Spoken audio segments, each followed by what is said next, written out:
Hi, I'm Mary Pepino and welcome to Fit for You, the show that teaches you how to live a healthier and more fit lifestyle. As my viewers know, I really love this time of year because everybody is motivated to think about getting healthy and getting fit. I wanted to do something a little bit different, as I always try to do at the beginning of the year, because so many shows are already addressing we have to cut out the bad foods, we have to exercise more, what gym are you going to go to, what next piece of exercise equipment are you going to use? Well, we've got something really cutting edge. December 6th through 8th of 2013, I attended Dr. Michael Roizen, who chairs the Cleveland Clinic Wellness Institute's Integrative and Preventative Medicine Conference for 2013 that had the most cutting-edge information to date. He had some of the top physicians and top wellness experts in the country there, and it really was an informative 3 days. It was very intense, but very informative. There was so much medical information that I asked Dr. Michael Lileas to join me today so we can interpret some of the medical jargon into more meaningful data for you. I think you're going to find the show interesting, exciting, and hopefully you're going to get some real motivation to adopt a healthier and more fit lifestyle. Welcome to 2014.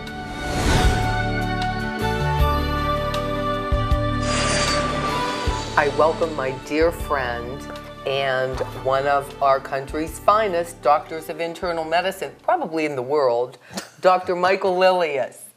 Board-certified doctor of internal medicine, founding partner of Salem Internal Medicine, former associate professor of internal medicine at Neo-UCOM, and hospitalist at the Surgery Center at Southwoods Hospital.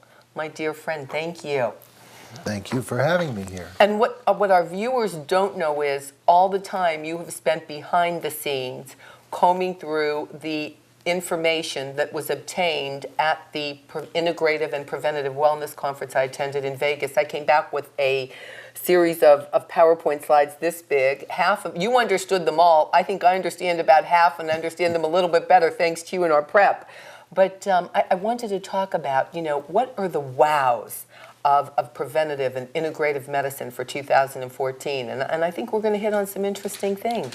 And I think we have to, get it to the point where we don't overwhelm the viewers with some of the information that we have.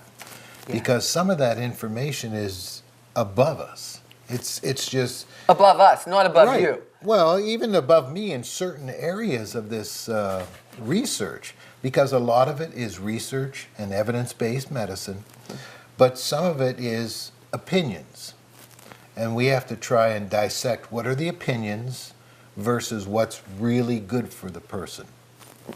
So hopefully we'll touch on that today. And I'm so serious when I talk about you being seriously one of the best, because I think you have that gift. You're able to take this information and then translate it into what's meaningful, to the people, to what they can understand, and really put it into, help them put it into practice so it means something and can get some benefits out of it. Well, I hope that's our goal for today, and that's why I even brought some of my notes so we can hopefully get it straight for people. Yes. And make it mean something to them. Let's talk about, so I wanted to create the wows of wellness. So we narrowed it down to 4. There were many more in the package, but we'll talk. Correct. We only have time for 4 today. We may do another show on this.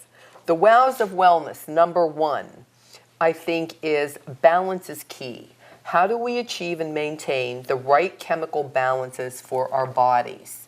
And it's our lifestyle, right? Absolutely, our lifestyle, and it starts with our lifestyle, our diet, and what we're going to do with that diet. There are a lot of people that are talking about here's what you need to eat, here's what you don't need to eat. And there are a lot of things that you have to kind of take into consideration, and like we had talked about, moderation is the key. Mm-hmm. So, for instance, if someone loves to eat red meat, mm-hmm. We're not saying you can't eat red meat, but you have to limit the portions of red meat.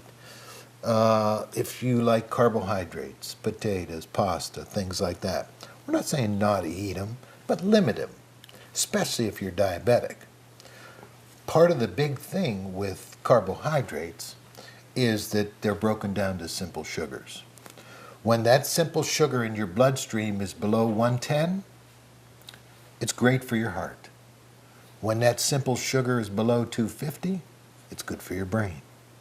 So those are the two things we have to kind of keep in mind when we talk about what is the right amount of food to eat when we're talking about fats. Most meals, when we're talking about a fatty meal, we're talking about 30 grams of fat. Now that's going to vary with what you're eating. Unsaturated versus Right. unsaturated. Is it saturated? Is it unsaturated? Is it fatty meat? Is it fatty foods from fish? You know, here's another wonderful thing about, I saw it written in some of the research we were doing about fats. What are the good fats? What are the bad fats? Well, the easy way to think about it is if it's got 4 legs, it's bad fat. Cows, pigs. If it's got 2 legs, it's better fat, chicken. And if it has no legs, it's the best fat you can get. Fish, nuts, avocados, things like that. So I think that, there are things we can eat that are still fatty things, but they're good for us. And that's so the balance. wow. That's Absolutely. the wow. And the wow is now making people understand. They're going to say, what's so wow about changing our lifestyle? The wow is, you don't understand. We can really take control of the healthcare issue in this country by taking a little bit more control of what we eat, how we move, and balancing stress. Absolutely. The wow marker in our number 1 wow, inflammation, very, very critical. Why and what is it? And real quick, this isn't, we say it's cutting edge, but we listen to this, the information's out there. We don't want to listen to it and do what it takes. February 2004, cover of Time magazine, The Secret Killer, inflammation. The surprising link between inflammation and heart attacks, cancer, Alzheimer's, and other diseases. What you can do to fight it. And we're going to talk more about that. But talk about inflammation. Well, I think the biggest thing with inflammation, and if you look, that's back 10 years ago. Exactly. 10 years ago. And now it's just coming to the forefront of medicine, so to speak, today. And there are a lot of things we can do to reduce our inflammation, our stress. And we'll get to some of those things. But as far as the inflammatory markers go, there are a lot of inflammatory markers that we do in medicine. Some of them are not things that we will normally do in everyday medicine. You're not going to go to your doctor and say, draw my interleukin 6 level, draw my interleukin 1B level. I want to know what my tumor necrosis factor alpha is. And now I'm going to stop you for a second because they talked so much about the interleukins and especially 6. Quick, what are, if give us a little overview. These are cytokines, which are proteins. What's a cytokine? Okay. They're proteins, and they are markers of inflammation. Some of the cytokines are anti-inflammatory, some are pro-inflammatory. They're produced in the body. They're produced in the body by different cells, whether it's fat cells, T cells, T helper cells, gut cells. So a lot of different cells are producing these various cytokines. And as we get a little more into this, what you eat and how you move and how you control stress definitely has an effect on these, correct? About it. No question about it. One study that was done that was addressed in the inflammation that you and I reviewed talked about high-fat meals.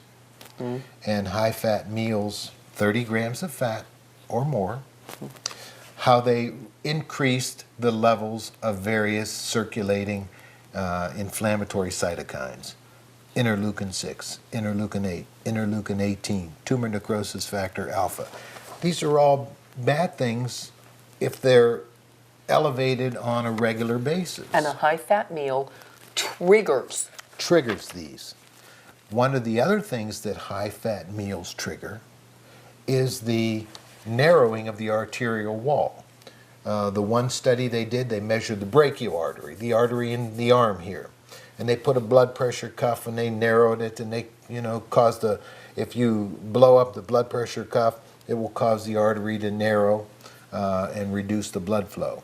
Well, what they did was they took that artery, they gave people a high-fat meal and a low-fat meal, and they measured the diameter of that artery I think it was 1, 3, and 4 hours after the meal to see what the diameter of that artery. And the diameter of that artery decreased. And I believe the inflammatory response was 10%, 20%, and then back down to 8% of the narrowing of the artery. So in other words, it reduced the artery narrowing, but it came back. So, but the artery, now, because this is where I think we want to go and talk about James Gandolfini. Because what happens is you have an artery, blood's flowing through. So if you eat a high-fat meal, it's going to constrict it and make it smaller. Absolutely. But it will come back. The Mostly. problem becomes you eat a lot of high-fat meals and you start to get these little deposits. And this opening starts narrowing that doesn't come back. It gets buildup. So it's getting smaller and smaller and smaller. That's the key. So now you eat a high-fat meal and you're already pretty plugged as it is. The opening is so small from the plaque that has built up around, or the fat, and it's built up. You eat that high-fat meal, now it starts to, like you say, you've got so much fat in your body that when it's going through, that's when, if it's too narrow, can't get through, and you can stroke or heart attack, right? Exactly. And that, I think you touched on, that's the key right there. The key is, if you do this all the time, if you're always eating fatty meals, so what you're going to do with that artery is you're going to constrict it, and then it's going to go back. Then you're going to constrict it, and it's going to go back. And what happens is the lining of the artery walls, the endothelial cells, which is a single layer of cells that lines the inside of the artery. So think about like your bricks in your house, the mortar between the bricks that keeps the cells together. Well, if you crush that and then open it, and then crush it, open it, what happens to that mortar? The mortar gets loose. So now things can go in and out, change. And those things that go in and out, fat deposits, platelet deposits, cytokines, all these different things that can come in there and cause that artery to narrow, narrow, narrow. Now, you may have a 30 or a 40 or a 70% narrowing. You don't feel any symptoms, no symptoms whatsoever. But then you get that one fatty meal. Maybe you have a cigarette or something, afterwards, or an alcoholic beverage other than wine. And all of a sudden, that fatty deposit, along with the inflammation from your fatty meal, causes that artery to narrow a little bit more. And now maybe you went from 70 to 95, and maybe that's enough to cause a heart attack or a stroke. We think about what happened to James Gandolfini. He never had symptoms until after that fatty meal that he ate. So you wondered, is that what it caused? Can we prove it right now? I've seen articles where people have attempted to try, but I think the bottom line is that he probably had some narrowing of the artery from years, of maybe not eating the right stuff, maybe not exercising as much as he could because of his schedule. And these are just things we're kind of assuming that maybe happened. And then all of a sudden you go from a 30 to 70% narrowing to 100% blockage, and someone has a heart attack. And you could have, in addition to lifestyle, you need to know your genetic propensity too, because if you've got genetics that already you may have, for example, in my dad's family, and I think it's carried more on the gentlemen than it is with the women, but their cardiovascular system after the age of 70 wasn't very good. My grandfather, my father, fortunately, they had some medical treatments that helped him through an abdominal aneurysm and then open heart a few years later, and he was able to pick up another 10 years. But I think you have to have a good lifestyle if you know you have a bad genetic propensity, and which he did, and that can pick you up, maybe 10 or 15 or 20 good or plus good years. So, it all comes together. Back to inflammation and markers.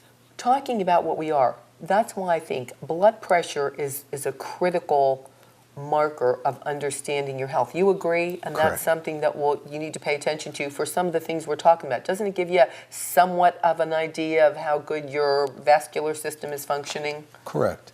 And, you know, if you're someone who has what they call borderline high blood pressure, in other words, sometimes your numbers are a little too high and sometimes they're in the normal range or a little bit lower.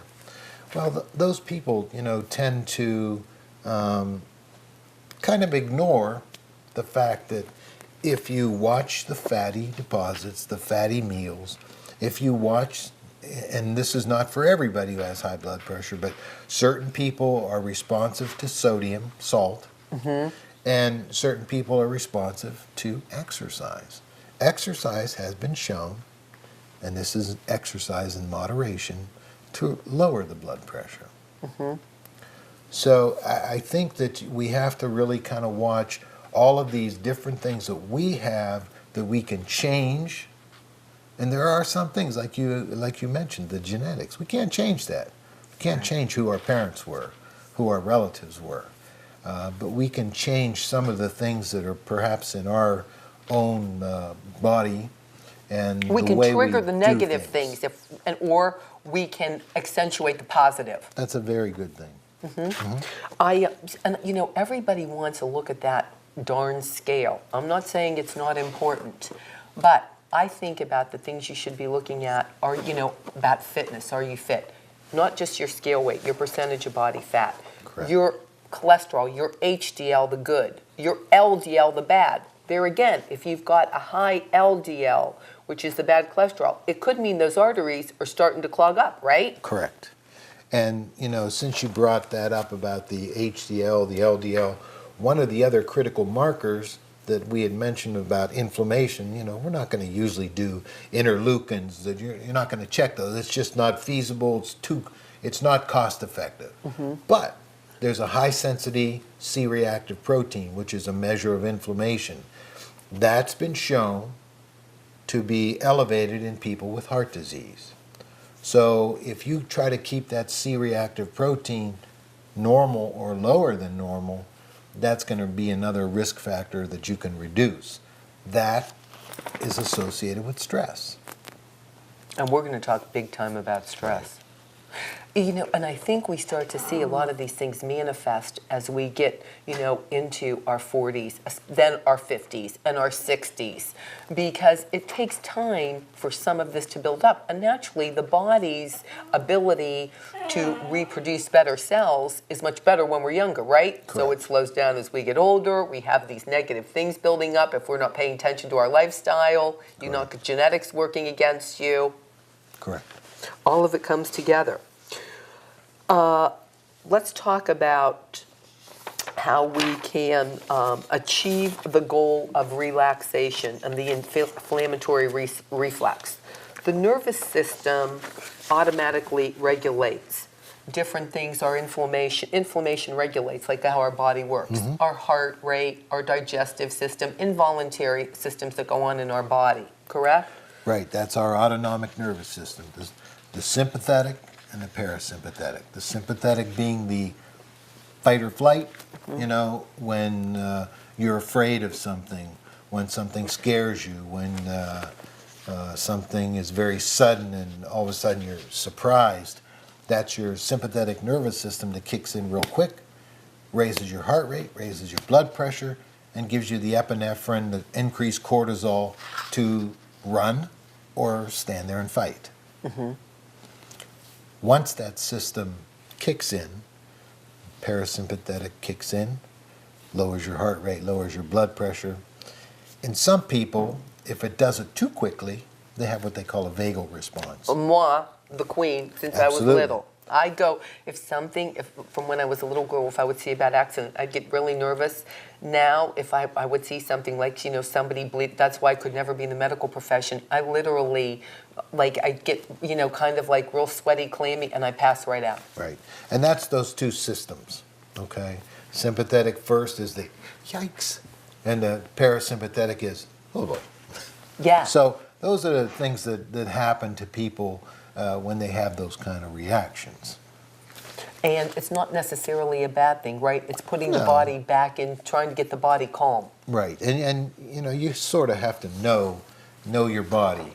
You know, I told you before that I've seen guys 6'6", 250 pounds come in to get their blood drawn. They see a drop of blood and they pass right out. Mm-hmm. And it's that same factor that happens in there. And I think, too, I've found myself, really and truly, since I do have a much healthier lifestyle now, and a couple times when it's happened to me, I'll feel it coming on to me, but like, you know, I'll start to take deep breaths, I'll cautiously talk myself through. I've prevented myself from passing out a couple of times. That is a great segue into the next section. Okay, Yes. Now we're talking about the relaxation response. Yes. And what could we do? You know, back in '82 when I was in medical school, I read the book The Relaxation Response by Herbert Benson. He was a physician at the Cleveland Clinic. Used in this, yes, and Okay. which they used in this. And I don't know exactly seminar. what the date was that he wrote this book, the original copy of it, but I found that that was really something very unusual back in '82. And he talked about being able to lower your blood pressure and lower your heart rate to reduce stress. Mm-hmm. And if you think about it, you know, you're going to lower your heart rate so that you're taking your sympathetic nervous system and you're saying, whoa, just relax now. And so you're training yourself to be able to do that. And from some of the research that was in that seminar, they talked about yoga.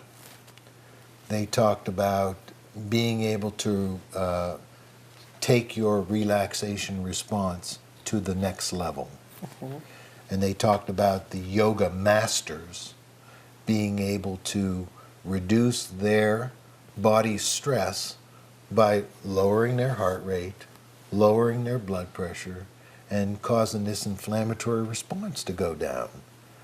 Because as your heart rate goes up and as your blood pressure goes up, these inflammatory markers, the ones that we don't usually measure, the interleukins, the cytokines, you know, go up and they cause problems. They cause damage to the cells. And that's what we need to do to be able to control those markers. And it's amazing. And like you said, our next segue, wow, number 2, it is stress management is the number one factor. You have got to get under control because you're not going to, the 4 critical areas, the 4 factors that are causing the majority of our health problems, almost some of the worst in the world. Tobacco, Absolutely. Bad food and beverage choices, physical inactivity, unmanaged stress. And until all the studies have pointed to, until you can manage the stress, you surely aren't going to quit smoking because you go smoke thinking you're stressed. You go eat because, well, I'm just going to eat. That makes me feel better. I'm stressed. I can't exercise. I'm too stressed. So until you get a hold of the stress, nothing else seems to be able to follow. And that is really so correct. You know, all those 4 things that you talked about are all things that cause the chronic disease in America. And, you know, 75% of all the chronic disease that we see in physicians' offices, in hospitals, with admissions to the hospitals, are all based on those 4 things. Mm-hmm. And those 4 things are responsible for the cost of health care.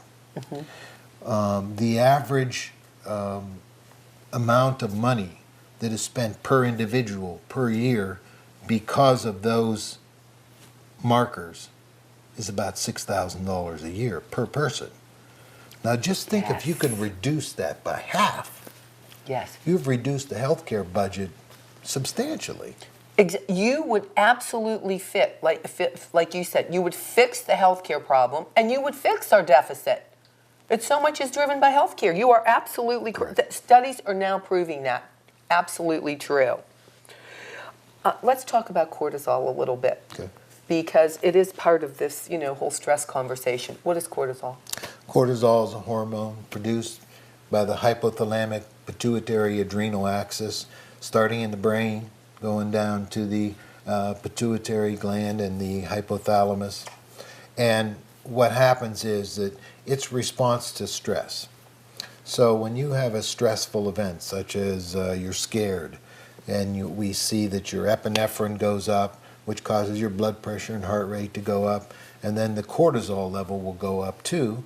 And the reason why that does is it gives you the, helps to give you the energy to deal with whatever you're going to deal with, whether it's run or whether it's fight. Let me put it in simpler terms, because I think this is where people don't realize in their everyday life. I don't like my job, so I'm doing things, I hate being there. You're causing yourself stress. Absolutely. And I'll tell you where I'm going with this a little bit. You got to learn to find the good things and the positive things in what you do. Because if you're a negative person and you're not looking for the positive, you're creating stress. You're causing this to happen. And doesn't cortisol cause everybody's number one complaint, belly fat? Absolutely. And, you know, cortisol will cause deposition of fat in the abdominal area. Just look at people who unfortunately have to take cortisone for whether it's rheumatoid arthritis or some type of connective tissue disease, and they have to take cortisone to reduce the inflammation. And I'll get back to that in a second. So they take this cortisol to help reduce the inflammation in the joints or in skin for psoriasis or psoriatic arthritis. They take this cortisol all the time, but what happens is, you know, whenever you see someone who's on steroids a lot, their face is puffy, their belly's puffy, and they actually have a little bit of a hump in the back of their neck and their spine. And all these are the results of chronic use of steroids, unfortunately. So steroids will reduce inflammation, but they'll also cause other problems. And there again, I think it goes back to if everybody wants to find a pill to solve the problem. So use the pill as a temporary to get you through if it's a really bad, you know, if you're in a really bad state.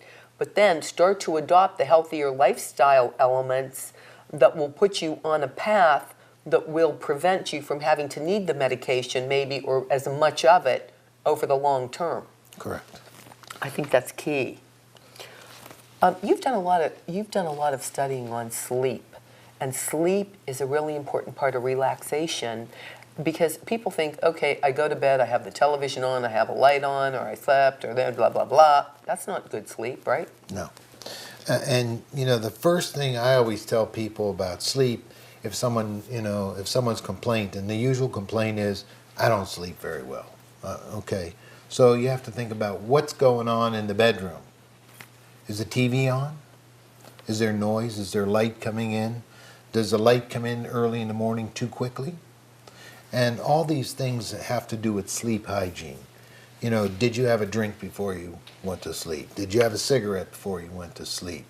You know, are you taking sleeping pills? Are you taking something over the counter for sleep? And a lot of these caffeinated beverages are absolutely the worst if you take it after 6 o'clock.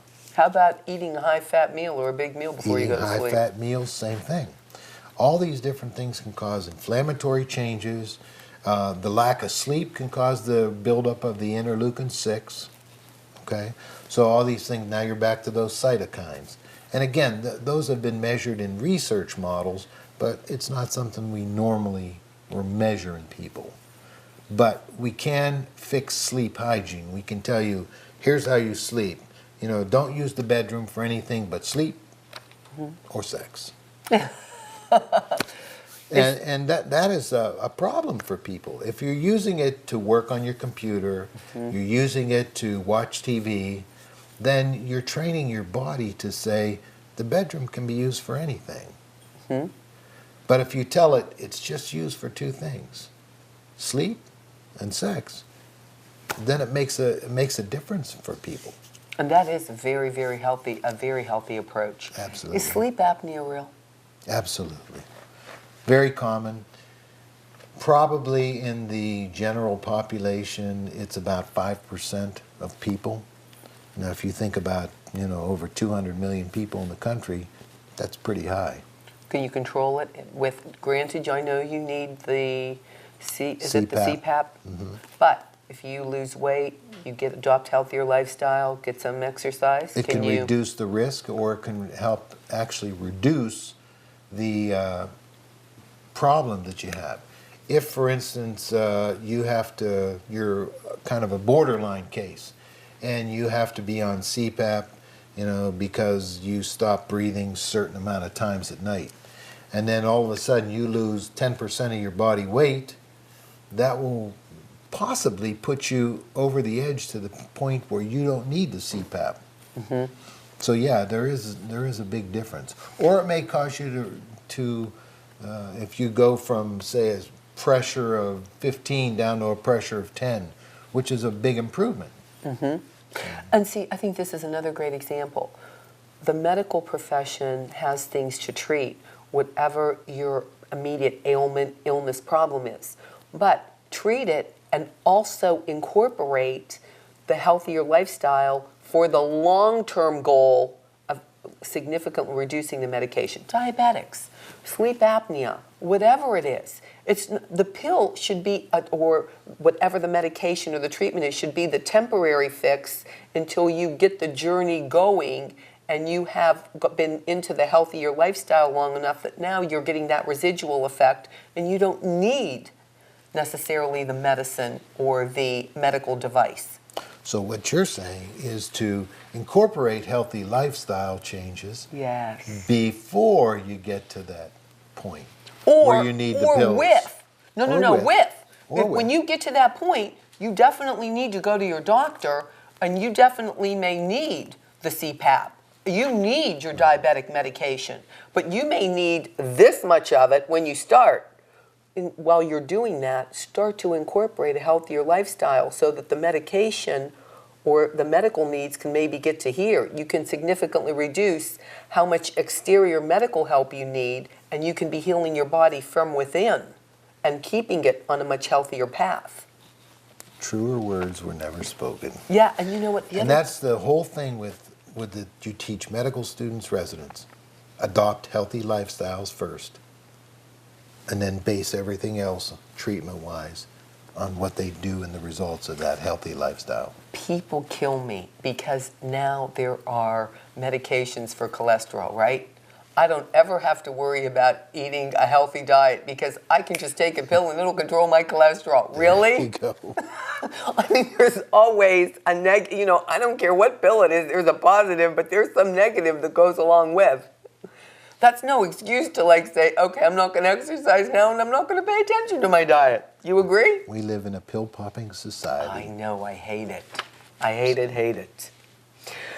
Wow, number 3, foods critical for good health. And you cannot believe how bad the bad ones and what they're doing to you and how important some of the new information is on the good ones. And again, I think we touched on a lot of these things, which is, adopting a low-fat diet, less than 30 grams of fat for the most part.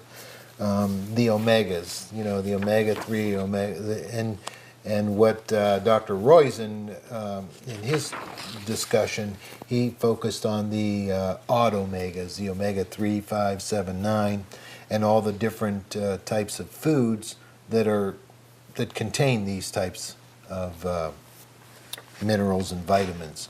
And I think that if we use his model, we get into things like fish and avocados. And what's the new superfood? And nuts. Nuts are Walnuts. Walnut is the new superfood. Absolutely. And nuts is the category of the superfoods for 14. And the walnuts reduce the utilization of carbohydrates. They reduce the simple sugars. They help to employ the fat content of certain meats, red meats, things like that. So if you're going to eat some of these bad things, incorporate the nuts. It's a handful of nuts. It's 6 walnuts. Well, you know what else is great? Walnuts, you can crush them and add them to different recipes, add them to salads, add them to vegetables. They are so flavorful. People don't think of cooking with ground nuts. It's an awesome thing to add to a recipe. And you're absolutely right about that. And we have to be cautious with some of the viewers who have things like diverticulosis. Yeah, what do they do? The oils? The nut oils? The nuts they tell people don't use a lot of nuts because they may get stuck in those little pouches, cause inflammation. Mm-hmm. But as you said, some of those nuts can be crushed and can be gotten to the point where maybe it doesn't cause that inflammation, that exacerbation of their diverticular disease. Or use the oils. I don't know that the oils do as much as the regular nuts, but perhaps they do. And you can take your nuts and put them either into a coffee grinder and grind them. I use my coffee grinder and grind them really fine sometimes for certain things, you know. Right. And plus, I like to grind them really fine.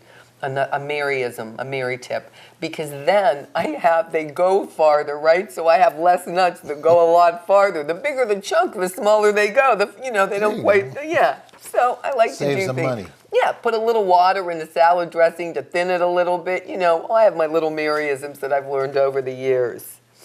Pop, I can't emphasize to people enough. It does damage to the body, right? Well, I mean, I hate to say it. Mayor Bloomberg fought this fight, for all the years while he was mayor of New York, and, talking about reducing the amount of these giant drinks that have 64 ounces of basically sugar. Yes, exactly. And, as a cause of people gaining weight, people being sluggish, increased incidence of diabetes. And I think that it is something that you have to think about. I'm not going to go as far as saying the things he said, get rid of it, make it illegal. I mean, but moderation. People have to be able to make a choice. Mm-hmm. And if you just give them the right information, perhaps they're going to make the right choice as far as reducing their intake of this type of simple sugar. And the bad foods, there was literally a whole section at the conference, and it was called A Food-Based Approach for Controlling Inflammation. So, in summary, basically, a pro-inflammatory diet, anything that's definitely has the high fats, diet with the high glycemic index. Let's talk a little bit, because there's so much conversation today about glycemic foods, the high glycemic index. Those are the things like the simple sugars, the pop, the syrups, things that even some carbohydrates that can be broken down very quickly in the body from carbohydrate to simple sugar. Those are the bad White things. White flour. Yep, they have instant. High glycemic index. Anything instant. Correct. Any processed and refined foods. Correct. And the things that are really, really low are things like beans, nuts, again, all our fruits and vegetables, the whole fruit and vegetable. Because when you drink the juice, I was having a discussion yesterday with a friend of mine, and we were talking about, she's juicing. And she was saying, how much, sugar do you think I'm really getting? I go, you're better off eating the fruit. Why? And I tell people, think about when you make orange juice. When you juice an orange, you get like this much juice. So to get a glass of orange juice, you probably need about 8 oranges, right? Correct. You eat an orange, you're only getting that much juice. You're getting all the sugar, no fiber in the water of 8 oranges. You eat the whole orange, you're full. You only get that much, enough of the juice, but you get the water, the fiber, much more, less sugar, much lower glycemic index response by eating the whole fruit. Correct. And we talked about dried fruit. Dried food is very condensed because it has more sugar. They take all the moisture out of it. So naturally, you're going to get a much higher sugar rush, a much higher insulin rush. Right. So think about eating, that's why I think if people remember eating whole, how did nature make it? And there's no pill, drink, or supplement, as I've always said, that's going to do for you what good, natural food, just the way God and nature make it, is going to do. Correct. I don't care what anybody says. We talked about food and inflammation. We talked about some of the stress and the cytokines. Let's talk a little bit about exercise, because one of our wows is extreme exercise may be causing more harm than good, right? Yes, and I really think that this is a big wow. People believe there's a lot of things on TV where they push you to do this high-intensity exercise. And although high-intensity exercise is good, in a moderation, it's something that every day, if you do this high intensity exercise, and one of the things they mentioned was training for marathons. So doing this high intensity type of running is going to, really cause a lot of inflammation. And doesn't it cause stress? It causes stress, it causes inflammation. The breakdown of the muscles from the high intensity exercises causes a increase in this interleukin-6, one of the cytokines that's inflammatory marker, and it can also cause damage to muscles, damage to arteries. So you have to really be kind of cautious with this high intensity exercise. We're not saying don't do high intensity exercise, but if you're going to do it, you have to do it in moderation. And I think we have gotten ourselves, even as a society, everybody's got to be going 100 miles an hour and everybody's got to be the best of everything. Now we've created, a half marathon wasn't enough, so now we have these marathons. And it's like, and then there's a bitter, depending on the weather and so on. I mean, some of that stuff for the average person, it's not the type of exercise that we talk about for a healthy and fit body. If that's something you want to tackle as a sport, but understand, that's not what we talk about as being a healthy and fit exercise routine for day-to-day living. Right. I mean, we're talking about things like walking. Yes. What a great exercise. Yes. Weights, resistance training. You see people that have these little pedometers that they wear on their belt and they do 10,000 steps a day. It really helps. It really improves muscles, it improves your blood flow, it reduces your blood pressure, and it's just a simple thing that you're doing is walking. And you're not running, you're not jogging, you're not running a marathon, you're not doing sprints, you're not doing anything high intensity. And it's the high intensity stuff that you do day in, day out, that's going to eventually be bad for you. You brought up pedometers, really critical, and I've said it on other shows. It was a very eye-opener for me, and I'll tell you why, very much an eye-opener. I would think with my exercise routine, even my day-to-day living, 10,000 steps was a no-brainer. In our area, we're in a suburb, we're not in a really warm climate where you're outside all the time. You drive everywhere, you don't walk as if you were in a city, right? On the days I'm not running, and I run on a treadmill, and I have, by the way, I'm a good example because I reduced my running from 60 minutes to 50. I used to run, like a 7-8 minute mile. I now ease into a 10-minute mile and I stay there for about, 30 minutes. But I have definitely, which is good for me. I monitor my heart rate. But I have definitely, I would say, cut back on my intensity and I feel great. I'm getting I'm getting better results. But, the key is understanding your body, your fitness level, and then organizing your fitness routine to you, not to everybody else that's out there. Correct. The conference and what you walked away with was maximize the benefit of your individual exercise program by matching your fitness capability, your temperament, and designing a program to achieve your body's goals. And you have to consider your age, your physical health, and your preferred activities, because if you do things you really hate, you're not going to stick to them. Correct. And I think when you talk about age and physical fitness, you can improve it, but you need to know where you are today, and you can set goals of where you want to go. But you just can't, go out there and think you're going to keep up with somebody who's been doing something for a really long time. And even if you're a fit person like me in many ways, when I start a new something, like yoga and Tai Chi, I love yoga, but I'm not nearly as good at it as I should be. But it's difficult for me. I mean, I'm not nearly, as poised and elegant as I am, for example, at Pilates that I've been doing now for, 10, 12 years. It's an interesting balance. We're talking about the pedometer. I want to get back to that because what I started to say was people will be amazed. 10,000 steps a day is what we should be doing.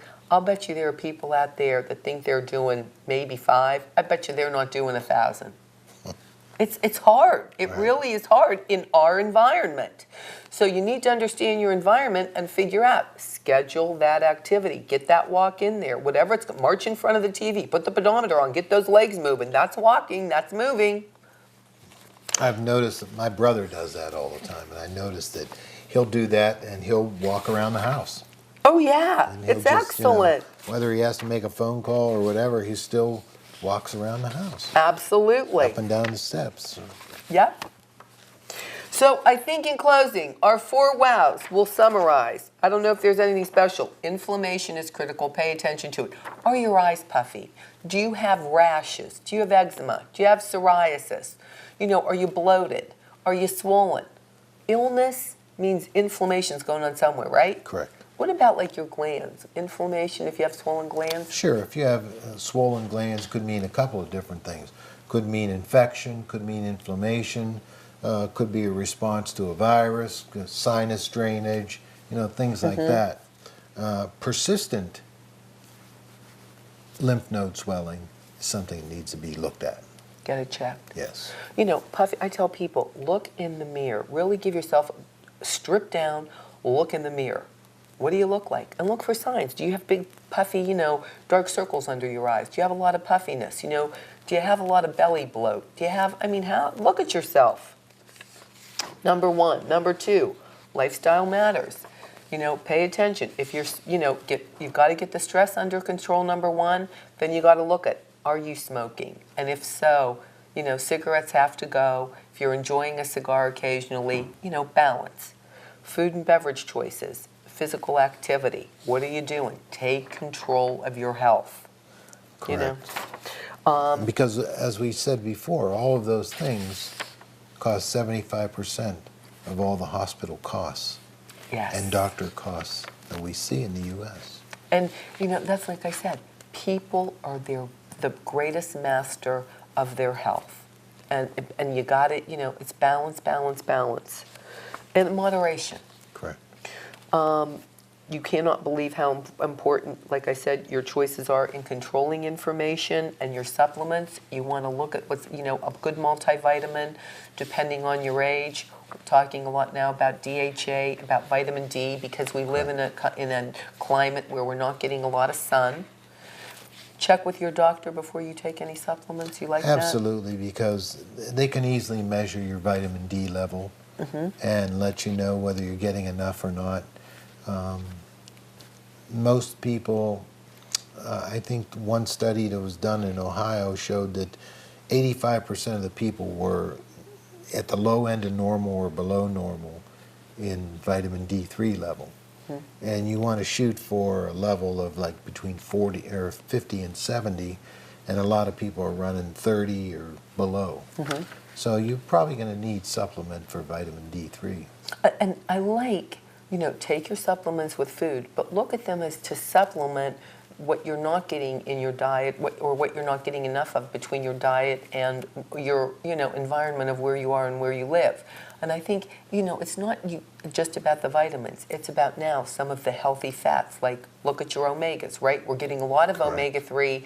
Are we getting a little 5? Are we getting a little 7? Are we getting a little 9? Are we getting a 6? 6 is really, you know, important. Right. I think we need to look at a lot of these different things. Unfortunately, it's not something that we normally measure. Although there are some lab protocols that will do a measure of a lot of these minerals and supplements that are taken, and they'll actually measure them if you ask your doctor. They can have you go to a lab that will measure a lot of these things. And I always like to tell people, check with your doctor, because a supplement can interfere with the medication that you're on. So you want to make sure your physician knows that they know what you're taking. But like I said, the cutting edge wow. Start to talk to your doctor about these omegas. Are you getting enough? You know, look beyond just omega-3. Really focus on omega-6. Correct. Your nuts and seeds are going to, you know, fix a lot of that problem. And exercise, you know, like I said, getting into balance. One other thing I want to touch on, because people, the hardest thing for me, especially with women, they want to get on that treadmill, or they want to get on that elliptical. They just want to be like the gerbil. No, I'm telling them, cut back on that a little bit. You need it, but you've got to have resistance training, and you've got to have some type of a stretching relaxation. You've got to be practicing yoga, practice Tai Chi, practice meditation. Meditation is so important to good health. Correct. And and when we think about our daily lifestyle too, even a family situations get stressful. Maybe you have young children, or maybe you have teenagers, or maybe you're having an argument with your spouse or your significant other, or whomever it may be. Sometimes take a break, take a step back, go to a quiet place, take some deep breaths, close your eyes, meditate, calm that stress. Don't keep going back and forth and, just throwing words at each other and fighting. Calm it, because you're creating a lot more havoc in your body than you even realize. Correct. Plus, you're probably not going to solve the argument while both of you were in that state of mind anyway. Probably so not. It always makes more sense when one can step back and gather their thoughts. Take a step back, relax, and then come back with a clear mind. Absolutely. Dr. Lileas, as always, invaluable information. Thank you, thank you, thank you, and thank you. I know you put so much time in. Like I said, there's so much more. We may ask you to come back and go to level 2 about all this information and get to WOWs maybe 5, 6, 7, and 8. Very good. All right, thank you so much. Thank you for watching. I'm Mary Pepino, and this is Fit for You.